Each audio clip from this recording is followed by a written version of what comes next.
Hello, in this video I'm gonna show you how to calibrate your compass for accurate tracking on iPhone Air.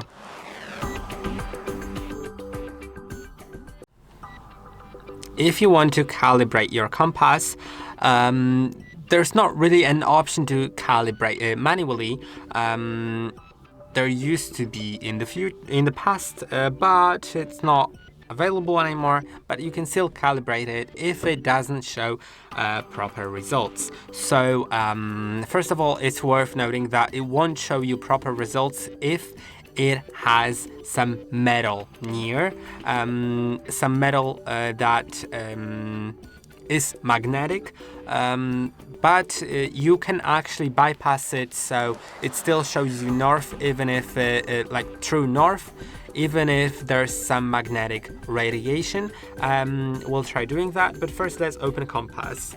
So we have compass here, and to calibrate it, typically you just need to move your iPhone in a movement like an 8. So you should do something like that with your compass. You can do it in a bigger scale, just move it around, and that will calibrate your compass. So yeah, that may be helpful. Now I'll try bring some magnets around to see if it changes.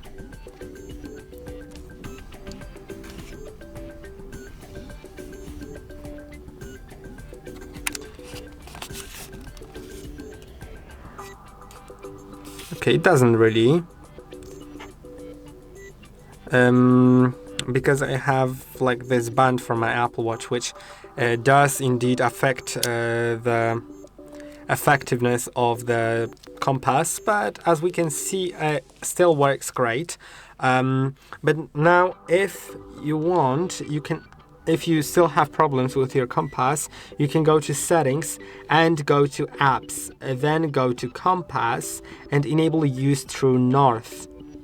Now in the compass app, the north will be based on your location, not on the magnetic interference. So yeah, you can do it based on the location or based on the magnetic north. Now you can see it shifts a little bit because the magnetic one is more accurate, but when there is some magnetic interference, then it will be completely inaccurate, and true north is just less accurate all the time, but is more consistent in the results. And you can also just try to enable true north and disable it. Then that will also reconfigure your compass, and that's about it. I hope that this video was helpful. Don't forget to like and subscribe, and I'll see you in the next one.